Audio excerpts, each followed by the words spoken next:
Assistant Superintendent's report. Dr. Good evening. Tonight I'll share information for our financial reports through December 2020, which represents half of the fiscal year.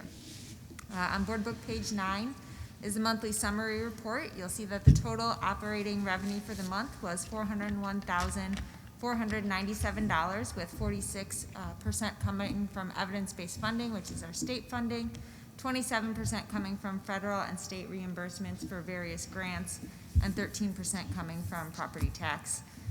The total operating expenditures for the month were $1,891,087, with 77% towards salary and benefits, 9% for special education tuition, and 5% for purchase services and dues and fees. And I listed the major expenses this month under there.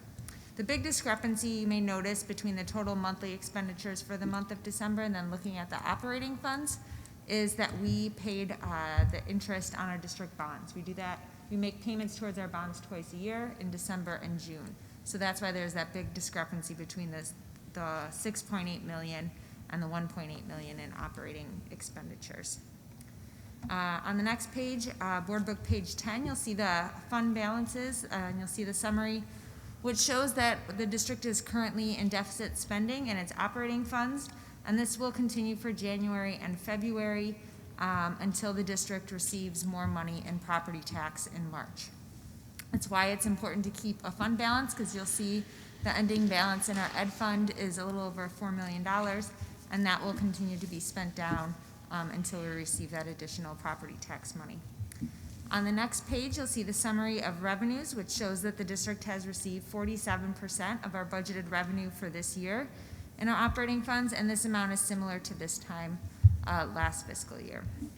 On the next page is a summary of expenditures, which will show that the board to date has spent, or the district has spent 49% of the budgeted expenditures in our operating funds this year, and this amount is down from last fiscal year at this time, which was at 53%.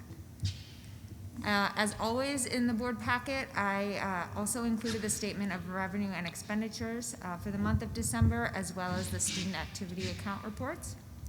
But additionally, tonight I wanted to touch on two additional reports.